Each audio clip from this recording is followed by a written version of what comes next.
푸틴이 이런 얘기를 했습니다. 생명공학이 계속 발전하고 있고 인간의 장기를 계속 교체할 수 있고 그래서 더 오래 살 수 있고 심지어 불멸에 이를 수 있다 이런 얘기를 하니까 시진핑이 화답하면서 예전엔 70까지 사는 사람도 드물었지만 요즘은 70은 아예 어린아이다. 21세기에는 인간이 150세까지도 살 수 있다 이러면서 두 독재자가 장기 집권과 함께 영생 불멸을 대화하는 내용이 잡혔습니다. 과연 현실 가능할까요? 아무리 장기 이식이 발전하고 과학기술 발전해도 죽음을 피해갈 수 없습니다. 성경은 분명히 말합니다. 사람이 한번 죽는 것은 정해진 것이다. 지난주 토요일날 파푸아뉴기니 선교팀들과 함께 줌 기도회를 했습니다. 오랜만에 줌에서 만난 한 집사님이 저에게 목사님 오랜만에 보니까 더 젊어지신 것 같아요 라고 해서 기분만 좋았습니다. 왜냐하면 사실이 아니기 때문에 그렇습니다. 기분만 좋고 마는 겁니다. 젊어질 수 없습니다. 오랜만에 3개월, 4개월 만에 만났기 때문에 더 저는 주님께로 가까이 갔고 겉으로 보기에는 그럴 수 있지만 사실이 아닌 것이죠. 한번 죽는 건 모두에게 정해진 것입니다.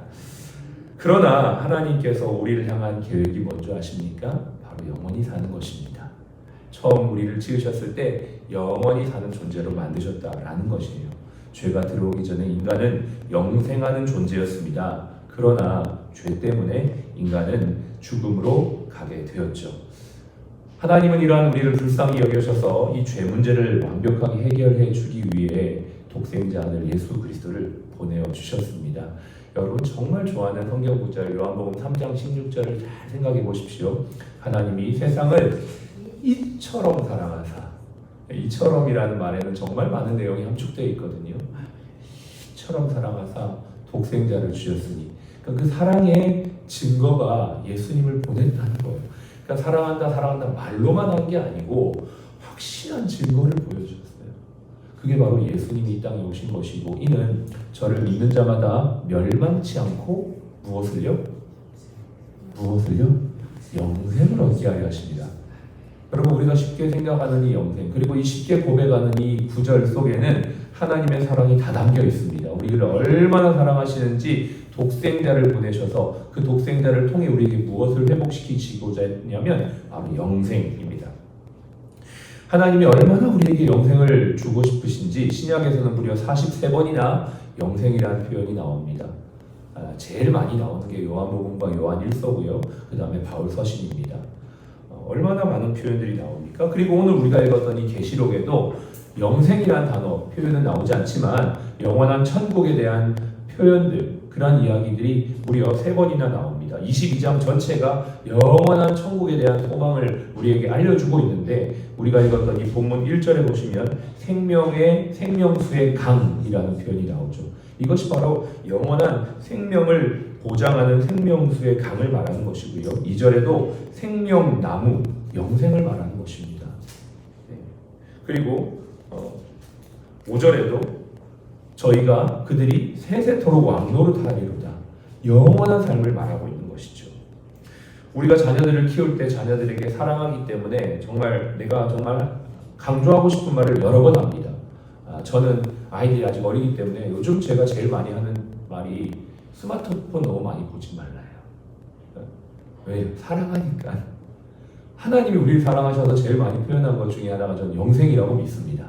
우리를 너무나 사랑하시니까 영원한 생명을 주시기 원하니까 영생이라고 말씀하신 거죠. 요한복음 6장 40절에도 내 아버지의 뜻은 아들을 믿는 자마다 영생을 얻는 이것이니 마지막 날에 내가 이를 다시 살리리라.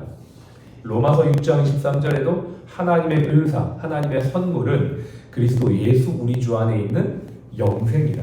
하나님이 이렇게 우리에게 영생을 주시고 싶어 하시는 거죠. 요한일서 5장 13절 내가 하나님의 아들을 믿는 너희에게 이것을 쓰는 것은 너희로 하여금 너희에게 영생이 있음을 알게 하려 합니다.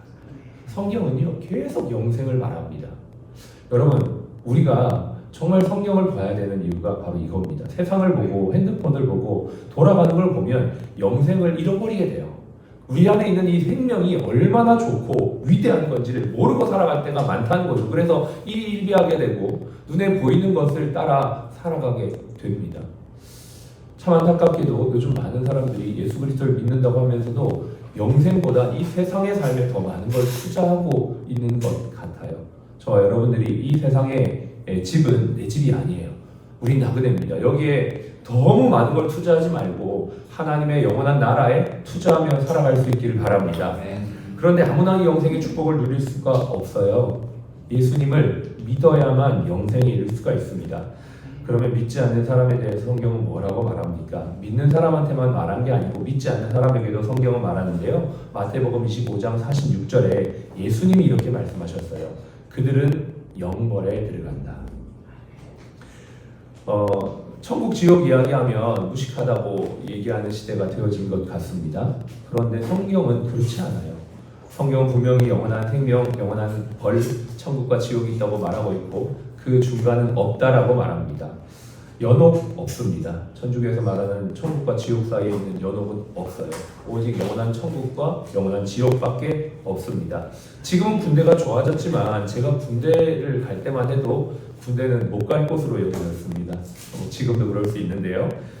그래도 믿는 사람들은 군대를 선교지라고 생각해서 교회에서는 군에 가는 형제들에게 파송 예배를 드려줬어요. 요즘에는 파송 예배 잘 안 드리는 것 같아요. 근데 저희 때는 군 파송 예배가 그냥 거의 매주 이렇게 예배를 드렸어요. 청년들 군대 갈 땐 파송 예배 드렸어요. 저도 교회에서 파송 예배 받고 부산역 가서 기차 타고 가는데요. 수많은 자매들이 부산역에 나와 저를 환송했습니다. 믿거나 말거나. 그렇게 군대 가는 게 그랬어요. 군대 가는 일이 정말 선교지에 두고 파송하는 그런 분위기였다는 거예요. 근데 왜 그렇게 힘들고 군대 가기 싫어합니까? 이유는 딱 하나. 자유가 없기 때문이에요. 근데 여러분, 영원한 지옥은요, 자유가 없을 뿐만 아니라 영원한 고통이 있는 곳입니다. 이런 곳을 가야 하겠습니까? 이런 곳을 우리가 가야 하겠습니까? 그런데 왜 이러한 곳을 만들어 놓으셨는가? 어떤 목사님이 지옥을 하나님이 왜 만드셨는가? 라고 설명하면서 이렇게 표현하면 이런 성경 구절을 이용합니다. 마태복음 25장 41절에 왼편에 있는 자들아 이르시되 저주를 받은 자들이니 나를 떠나 마귀와 그 사자들을 위해 예비된 영원한 불에 들어가라. 여기에 보면 지옥을 어떻게 표현하냐면 마귀와 그 사자들을 위해 예비되어진 곳이라고 표현을 하고 있습니다. 그렇습니다. 첫 번째 지옥은 마귀와 사자들, 마귀를 따른 그러한 존재들이 심판받는 곳으로 하나님께서 만들어 놓으신 것이죠. 그런데 이곳에는 마귀와 그 사자들의 미혹을 받아 그들과 함께 예수님을 부인하고 믿지 않으며 내가 주인 되어 하나님을 대적하여 살아온 사람들이 받게 될 심판도 함께 거기에 포함이 되어 있는 것이죠. 그래서 데살로니가후서 1장은 말하기를 하나님을 모르는 자들과 우리 주 예수 그리스도의 복음을 순종하지 않는 자들에게 형벌을 내리리니 이러한 자들은 주의 얼굴과 그의 힘의 영광을 떠나 영원한 멸망의 형벌을 받으리라 라고 말하고 있습니다. 여러분 여기에 보니까 이 말씀에는 하나님을 모르는 자들이라고 표현하고 있어요. 이것이 바로 우리가 오늘도 복음을 전해야 되는 분명한 이유가 되는 것입니다. 하나님을 모르는 자, 예수님을 부인하는 자, 이들이 복음을 듣고 믿을 수 있도록 우리는 기회가 있을 때 신자들은 복음을 전해야 되고 불신자들은 기회가 있을 때 예수님을 믿어야만 합니다. 우리 병원에서 일할 수 있는 것 참 많은 좋은 점들이 많지만 저는 가장 큰 특권은 예수 믿을 수 있는 기회가 주어진 곳이다라는 것입니다. 저와 여러분이 예수를 믿는다면 예수 믿지 않는 직원들에게 오늘도 복음을 증거해야만 하겠습니다.